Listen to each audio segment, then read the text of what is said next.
आज हम आ गए हैं अपने सीए इंटर के इनकम टैक्स और कॉस्ट जीएसटी दोनों को मिला के जो पेपर है उसकी स्ट्रेटजी के बारे में बात करें। कैसी स्ट्रेटजी बनानी पड़ेगी 1.5 दिन के अंदर।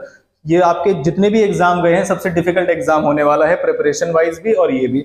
और हम क्या बात करेंगे, इसमें सारे क्वेश्चन दिखाऊंगा मैं आपको, कौन से कैसे करने हैं, क्या स्ट्रेटजी रहेगी, इसके सॉल्यूशन कहां से मिलेंगे, सारी चीजें डिस्कस करेंगे। पहले इनकम टैक्स करना है या पहले जीएसटी करना है, ये भी हम डिस्कस करेंगे। लेकिन उससे पहले आज जो पेपर था वो था कॉस्ट का पेपर, और जो कॉस्ट का पेपर था उसकी हमने कुछ स्ट्रेटजी बनाई थी। जिस स्ट्रेटजी के हिसाब से पेपर आया है और जैसे मुझे रिएक्शन मिले हैं बच्चों से वो यही थे कि जैसा पेपर पढ़ा था हमने, पेपर ने बहुत ज्यादा सरप्राइज नहीं किया। जैसी एक्सपेक्टेशन थी कि ये कॉस्ट का पेपर जो है इस बार डिफिकल्ट आ सकता है। अगर आपने स्टडी मटेरियल स्पेसिफिक पढ़ाई की है, जैसे नवंबर 2022 का ये क्वेश्चन पेपर है, और मैं आपको एक एक क्वेश्चन मैच कराऊंगा इसमें कि क्या हमने जो टॉपिक लिखे थे कॉस्टिंग एग्जाम की, जो स्ट्रेटजी बनाई थी हमने, ये क्या इससे पेपर आया है या नहीं है, मतलब स्ट्रेटजी का क्या बेनिफिट होता है, मैं कॉस्ट के पेपर में दिखाता हूं आपको कि अगर आपने इसे फॉलो किया होगा तो क्या आपका बेनिफिट हुआ होगा या नहीं हुआ होगा। सबसे पहला क्वेश्चन आया आपका मार्जिनल कॉस्टिंग से, मार्जिनल, ठीक है। अब मार्जिनल कॉस्टिंग में इसने सेल्स वैल्यू पूछी है आपसे और सेलिंग प्राइस पूछा है आपसे। क्या मार्जिनल कॉस्टिंग के अंदर, ये रही मार्जिनल कॉस्टिंग जिसके अंदर आपसे डिजायर्ड सेल्स पूछी जाती है, तो सेल्स ही पूछी थी आपसे, तो ये मार्जिनल कॉस्टिंग का पहला क्वेश्चन था। फिर आया दूसरा क्वेश्चन। दूसरे क्वेश्चन में उन्होंने कहा आपको एक ओवरहेड का क्वेश्चन दिया एक तरीके से, और ओवरहेड्स में से पूछा आपसे कि क्या आपको बेसिक कॉस्टिंग के कंसेप्ट लगाने आते हैं या नहीं आते, तो ये ओवरहेड वाले पार्ट से क्वेश्चन था। फिर जो थर्ड क्वेश्चन था इसमें आपको एक वर्ड दिख रहा होगा ईओक्यू। जैसे ही आपको ईओक्यू दिख जाए फिर आ जाइए वापस मटेरियल चैप्टर में, सबसे ऊपर ऑलरेडी हाईलाइटेड है कौन सा वाला, ईओक्यू की। ईओक्यू का क्वेश्चन आपके एग्जाम में आ सकता है और ईओक्यू का क्वेश्चन आपके एग्जाम में आया। आई होप पॉइंट क्लियर है बिल्कुल। उसके बाद डी पॉइंट में आए, फिर से क्वेश्चन किसका आया, मार्जिनल कॉस्टिंग का। और क्या मार्जिनल कॉस्टिंग हमने चैप्टर लिखा हुआ है, आंसर इज यस। दूसरे नंबर पे ही मार्जिनल कॉस्टिंग लिखा हुआ है।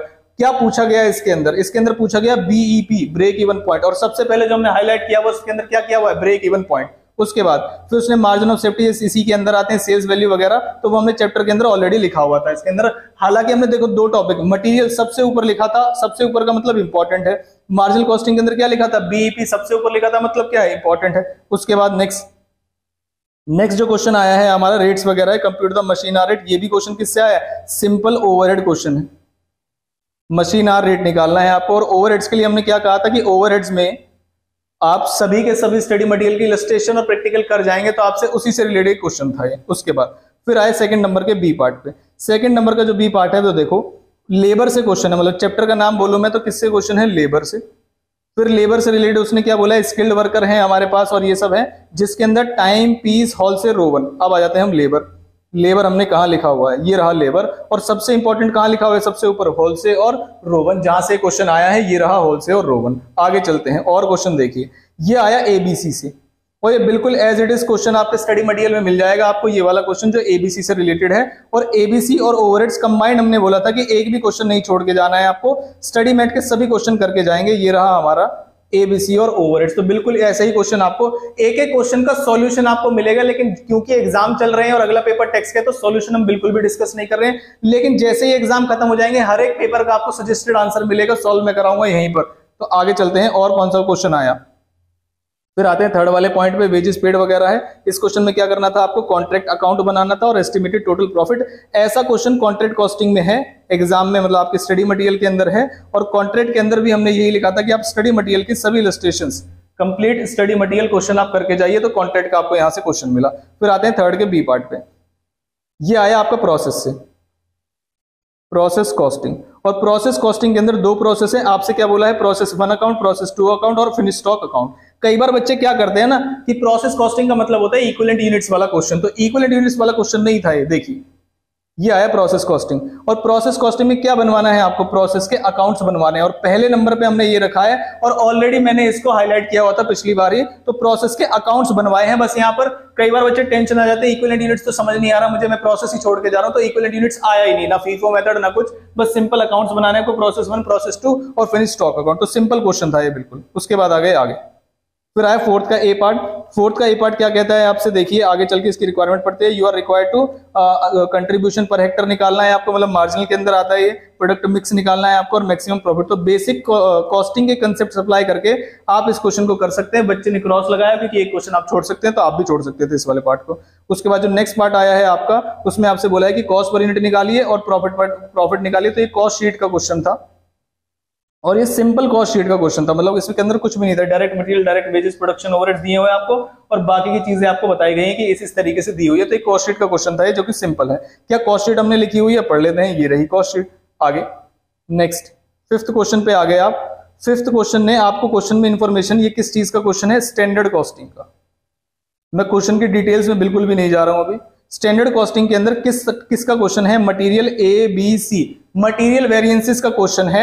और मटेरियल वेरिएंसेस में एक मटेरियल है, मल्टीपल मटेरियल्स। तो हम आगे स्टैंडर्ड कॉस्टिंग में जहां पर भी मैंने लिखा हुआ ये रहा, मटेरियल कॉस्टिंग का मतलब मटेरियल वेरिएंस है क्वेश्चन में, और मल्टीपल मटेरियल से क्वेश्चन है आपका। आई होप पॉइंट क्लियर है। यहां तक हमने मार्क किया था कि मल्टीपल मटेरियल्स के भी क्वेश्चन आते हैं आपके एग्जाम में। क्वेश्चन में बहुत ज्यादा दम नहीं था, ऐसा स्टडी मटेरियल के अंदर क्वेश्चन है। फिर आगे बी पार्ट पे, बी वाला पार्ट जो है 5 नंबर का क्वेश्चन है और एक चुन्नू सा क्वेश्चन है मेरे हिसाब से। इसमें क्या बोला है, prepare the find out the profit loss, मतलब सीधा इसकी रिकंसिलिएशन स्टेटमेंट बनानी थी आपको, जो कि हमारे कॉस्ट शीट का पार्ट है। हम आगे कॉस्ट शीट में, और ये रहा रिकंसिलिएशन स्टेटमेंट। हालांकि कॉस्ट अकाउंटिंग सिस्टम में भी पढ़ते हैं बहुत बच्चे इसको। रिकंसिलिएशन स्टेटमेंट कॉस्ट शीट के अंदर हमने लिखा हुआ है, 5 नंबर का सबसे सिंपल क्वेश्चन है। आगे फिर आगे सी पार्ट पे, फिर उन्होंने फिर से बोला प्रॉफिट बताइए और सेलिंग प्राइस बताइए, मिक्स करके एक क्वेश्चन था। ये भी बेसिक क्वेश्चन था आपका। आगे चलते हैं बहुत ज्यादा डिटेल में। फिर आगे थ्योरी। इस बार की थ्योरी की कुछ खास बात थी। इस बार की थ्योरी ये कहती थी कि अगर तुमने थ्योरी बहुत ज्यादा नहीं पढ़ी है, लेकिन प्रैक्टिकल ओरिएंटेड थ्योरी अगर आपने पढ़ी है, तो वो सारी थ्योरी आपके एग्जाम में आई थी। और मैं गारंटी के साथ कह सकता हूं कि अगर आपने अप्रोच फॉलो की थी, और स्टडी मटेरियल, मतलब मेरी अप्रोच नहीं, हमारे तो रिवीजन स्ट्रेटेजी की अप्रोच थी, अगर आपने स्टडी मटेरियल ओरिएंटेड पढ़ाई किया तो कंफर्म एग्जामिनेशन आनी ही आनी है इस वाले पेपर में। 1 से 2 क्वेश्चन ऐसे थे जो आपने पहले कभी भी नहीं किए होंगे, और 1 से 2 क्वेश्चन आप छोड़ सकते थे इसमें, क्योंकि थ्योरी जो थी वो प्रैक्टिकल ओरिएंटेड थी। आई होप पॉइंट क्लियर है। अब हम यहां पर कॉस्टिंग को कर देते हैं बंद, बिल्कुल हमने कर दिया क्रॉस। जब टेक्स्ट का पेपर हो चुका होगा तो इसका सजेस्टेड आंसर आपको मिल जाएगा। सभी पेपर का सजेस्टेड आंसर यहां पर डिस्कस किए जाएंगे। फिर आ गए हम इधर कॉस्ट शीट में। अब आ गए हम टैक्स की स्ट्रेटेजी में कि टैक्स के इस बार की स्ट्रेटेजी क्या फॉलो करनी है। तो सबसे पहले 2 टैक्स हैं आपके, इनकम टैक्स और जीएसटी। सबसे पहले 60 नंबर का पेपर आपका जो है किसका आता है, इनकम टैक्स का, और 40 नंबर का किसका आता है, जीएसटी का। तो पहली चीज तो सबसे पहले जो आप रिवाइज करेंगे वो है इनकम टैक्स। जीएसटी के मार्क्स भी कम है और रिवीजन करने का टाइम भी। तो इनकम टैक्स आप कब तक रिवाइज करेंगे ये देख लेते हैं। तो कल तारीख, मतलब नेक्स्ट कल के दिन की 4 बजे शाम तक आप इनकम टैक्स पढ़िए। क्या पढ़ना है, कहां से पढ़ना है, वो सब बताऊंगा मैं आपको, लेकिन कल शाम 4 बजे तक इनकम टैक्स खत्म कर दीजिए। किस तरीके से खत्म करना है देखिए। पहले आप चैप्टर उठा लीजिए इस सीक्वेंस में, जिस सीक्वेंस में मैंने लिखे हुए हैं। अगर आप कोशिश करना कि इसी सीक्वेंस में चैप्टर उठाएं और उतने ही क्वेश्चन करें जितने यहां पर लिखे हुए, मतलब ये मिनिमम है। आप ज्यादा करना चाहते कर सकते हैं, लेकिन 2 पेपर हैं, 1.5 दिन है, ये आपको पता होना चाहिए। तो जितने मैंने इलस्ट्रेशंस यहां पर लिखे हुए हैं वो मैक्सिमम चैप्टर के जो कंसेप्ट है उनको कवर करते हैं। तो आप कम से कम इतने क्वेश्चन करके जाएंगे। बाकी इंपॉर्टेंट आपको पहले से ही पता होगा कि इस चैप्टर के अंदर कौन से इंपॉर्टेंट है। तो अगर आप उठाएंगे रेजिडेंशियल स्टेटस के क्वेश्चन को, तो रेजिडेंशियल स्टेटस का चैप्टर जैसे ही आप उठाएंगे तो इलस्ट्रेशन फर्स्ट से लेके 4 तक चारों करनी है आपको। वो बेसिक है, अमेंडमेंट भी उसके अंदर कवर्ड है, एक्सेप्शन वाला, कंटीन्यूअस डिस्चार्ज सर्टिफिकेट, ये जो भी यहां पर लिखा हुआ है पेपर आधार नहीं दीजिए। मैं आपको एक एक वर्ड मैच कराऊंगा कि कौन से टॉपिक से क्वेश्चन आया था यहां पर। आई होप पॉइंट क्लियर है यहां तक। फिर आगे चले। ऐसे ही हाउस प्रॉपर्टी में, हाउस प्रॉपर्टी का मतलब सिर्फ जीएवी निकालना और इनकम निकालना नहीं होता। पहले आप उसके ये देखिए कितने टॉपिक आते हैं उसके अंदर। तो 3 हाउसेज वाला क्वेश्चन जो है, जो सबसे फेवरेट चल रहा है इंस्टीट्यूट का, तो 3 हाउसेज प्लस सजेशन देना कि कौन से को सेल्फ ऑक्यूपाइड माने और कौन से को लेट आउट माने। फिर आगे नेक्स्ट पार्ट में पार्टली लेट आउट, मतलब एक हिस्सा घर का जो है लेट आउट कर रखा है और दूसरा हिस्सा घर का सेल्फ ऑक्यूपाइड कर रखा है, उसकी इनकम भी आपको निकालनी आनी चाहिए। और सेल्फ ऑक्यूपाइड के केस में इंटरेस्ट की मैक्सिमम एग्जम्पशन कैसे देते हैं वो भी पता होनी चाहिए। फिर आते हैं अनरियलाइज्ड रेंट और actual rent, arrears of rent received, 30% की फ्लैट डिडक्शन मिलती है। अनरियलाइज्ड रेंट में देखना पड़ता है अर्लियर अलाउड था या डिसअलाउड था। फिर आते हैं एक फॉरेन हाउस का क्वेश्चन है, प्रैक्टिकल नंबर 4 है। तो टॉपिक कौन सा पढ़ना है किस चैप्टर में, उस टॉपिक को कवर करने के लिए कौन सा क्वेश्चन, मतलब आपको ढूंढने में बिल्कुल टाइम नहीं लगना चाहिए। ये पीडीएफ आपके पास होना चाहिए और फटाफट से रिवीजन स्टार्ट करो। फिर आगे कैपिटल गेन में, हालांकि कैपिटल गेन बहुत वास्ट है, कौन सी एसेट कब खरीदी, गिफ्ट वाला पता होना चाहिए आपको। जैसे कन्वर्जन के साथ साथ कुछ टॉपिक लिख देता हूं मैं यहाँ पर कि एक तो आपको गिफ्ट का पता होना चाहिए कि अगर कोई गिफ्ट में मिली है या इनहेरिटेंस में मिली है तो कॉस्ट ऑफ एक्विजिशन वगैरह आप कैसे निकालेंगे उस केस में। बाकी और कौन से टॉपिक है यहाँ पर, अगर कोई असेट करवा रहे हो capital asset into stock and trade का जो कन्वर्जन का केस है, स्लम सेल का क्वेश्चन दिया हुआ है। अगर कन्वर्जन वाला टॉपिक आपको पढ़ना है तो इलस्ट्रेशन 8 आप कर जाइए, आपका काम हो जाएगा। स्लम सेल वाला टॉपिक अगर आपको करना है तो इलस्ट्रेशन 10 कर जाइए। शेयर्स वाला क्वेश्चन करना है, अगर आपको राइट शेयर बोनस शेयर वाला प्रैक्टिकल 1 कर जाइए। कॉम्प्रिहेंसिव क्वेश्चन निकालने हैं अगर किसके, कैपिटल गेन के, तो आप प्रैक्टिकल नंबर 6 और 7 कर जाइए तो कॉम्प्रिहेंसिव की प्रैक्टिस हो जाएगी। एक क्वेश्चन है आपका जिसके अंदर 15 फ्लैट्स है, प्रैक्टिकल नंबर 3, अगर एग्जाम में आ जाए और आपने उसकी प्रैक्टिस नहीं की तो मैं गारंटी के साथ बोल सकता हूं आप उसको सॉल्व नहीं कर सकते एग्जाम के अंदर बैठ के, अगर आपने एक बार प्रैक्टिस नहीं की है तो। फिर आगे पीजीबीपी में सबसे लेंथी चैप्टर है, कैसे करना है, उठा लीजिए डेप्रिसिएशन का सेक्शन आपको पता होगा, सेक्शन नंबर 32, उसको जितने भी रेट्स वगैरह आपको डिस्कस करने हैं, अगर आप इलस्ट्रेशन फर्स्ट और थर्ड और प्रैक्टिकल नंबर 2 कर लेंगे तो डेप्रिसिएशन की इनफ आपकी प्रैक्टिस हो जाएगी। रेट्स आपको पता होने चाहिए और डब्ल्यूडीवी वगैरह कैसे निकालते हैं। फिर 2 आपके स्पेशल टाइप के बिजनेस हो गए, 44 एडी और 44 एई। इलस्ट्रेशन नंबर कौन सी करनी है आपको इसके अंदर, 44 एडी की एक इलस्ट्रेशन है, इलस्ट्रेशन नंबर 16, और एई की इलस्ट्रेशन नंबर 7 और प्रैक्टिकल नंबर 8। ये आप 2 कर जाएंगे तो इनकी रिवीजन हो जाएगा। फिर एक रूल 8 का क्वेश्चन होता है जिसमें पता करना पड़ता है टी और कॉफी का बिजनेस है तो 30%, 70%, 40%, 60%, 75, 25 किसके अंदर है, उसके लिए आपको इलस्ट्रेशन 18 और प्रैक्टिकल नंबर 10। पीजीबीपी का मतलब बिल्कुल ऐसा नहीं होता कि फुल फ्लेज क्वेश्चन ही आएगा और कुछ नहीं आएगा पूरे पेपर में, तो ये चीज आप ध्यान रखें। उसके बाद अलाउड डिसअलाउड मतलब एक्सपेंडिचर की जो अलाउबिलिटी और डिसअलाउबिलिटी होती है उस क्वेश्चन को करने के लिए आपके पास प्रैक्टिकल नंबर 3rd और 5th होना चाहिए। फिर कॉम्प्रिहेंशन क्वेश्चन को अगर प्रैक्टिस करनी है आपको तो प्रैक्टिकल क्वेश्चन नंबर 7 और 9, ये जितने भी क्वेश्चन नंबर है स्टडी मैट के बताए जा रहे हैं, आप ध्यान रखना, कोई बुक फॉलो करने की जरूरत नहीं है पेपर के लिए। उसके बाद आगे सैलरी में, सैलरी तो पूरा ही इंपॉर्टेंट है लेकिन सभी के अलग अलग क्वेश्चन आपको कर रहे हैं, HRA, gratuity, leave encashment, perquisite और कॉम्प्रिहेंसिव क्वेश्चन और रिलीफ। एक रिलीफ का ऐसा क्वेश्चन है जो आपने किया नहीं होगा जिसके अंदर डिफरेंट स्लैब रेट्स को फॉलो करते हैं, एग्जाम में आने के चांसेस तो कम है लेकिन अगर आ गया तो आपके 10 नंबर खराब कर जाएगा, तो एक बार प्रैक्टिस जरूर करिए। बाकी नॉर्मल जो सैलरी के क्वेश्चन है कंबाइंड क्वेश्चन करने के लिए इलस्ट्रेशन 20, 21, प्रैक्टिकल 4 और 5 एक बार अनसॉल्व तरीके से सॉल्व कर लीजिएगा, बिल्कुल ऑडिट टेक्निक से भी कर सकते हैं। फिर आगे डिडक्शन में, डिडक्शन इंपॉर्टेंट है, अभी इनमें से मैं इंपॉर्टेंट चैप्टर बताता हूं आपको जिसके कंफर्म क्वेश्चन आते हैं। फिर आ गए हम डिडक्शन में। एक तो एक चीज आप बिल्कुल ना करें कि मैसेज करके आप पूछते हो कि जैसे मान लीजिए स्ट्रेटेजी मैंने बना दी, अब आप पूछते हो सर इसमें से भी इंपॉर्टेंट बता दो, ये मैंने मिनिमम लिखा है इसमें से क्या इंपॉर्टेंट बता दूं आपको, जितना मैंने मिनिमम लिखा है वही इंपॉर्टेंट है, इतना करके जाइए, आपको एग्जाम में क्वेश्चन मिलेंगे 200%, अलग से इंपॉर्टेंट नहीं, बीकॉम का एग्जाम नहीं जिसमें और भी इंपॉर्टेंट बताया जा सके। स्ट्रेटेजी बना सकते हो प्रोफेशनल कोर्स को एग्जाम को करने के लिए, आप इंपॉर्टेंट कभी भी लगा सकते कि ये इंपॉर्टेंट है और ये कम इंपॉर्टेंट है, वो इंस्टीट्यूट आपसे ज्यादा अच्छा एनालिसिस कर लेता है। फिर डिडक्शन आ गया, अगर आप 80D सीरीज को रिवाइज करना चाहते हो क्योंकि डिडक्शन बहुत ज्यादा है तो इलस्ट्रेशन नंबर 6, 7 से हो जाएगा। ई सीरीज को रिवाइज करना चाहते हो तो इलस्ट्रेशन नंबर 10, 11, 12 से हो जाएगा। जी सीरीज को करेंगे तो इलस्ट्रेशन 13, 14 से हो जाएगा। जे जो नई वाली आई है न्यू एम्प्लॉयज की 30% डिडक्शन वाली, उसकी आपको रिवीजन करनी है, इसकी वीडियो वगैरह सब अवेलेबल है, तो इलस्ट्रेशन नंबर 6 में मिल जाएगा। टीटीए पता है आपको, टोटल इनकम के क्वेश्चन में भी आता है। कॉम्प्रिहेंसिव क्वेश्चन अगर डिडक्शन का करना है मतलब कंबाइंड, तो इलस्ट्रेशन नंबर 19 और प्रैक्टिकल सारे 5 प्रैक्टिकल्स हैं इसमें डिडक्शन के, तो सारे एक तरीके से आपको कंबाइंड तरीके से रिवाइज करने के लिए डिडक्शन के 5 क्वेश्चन आपको करने हैं।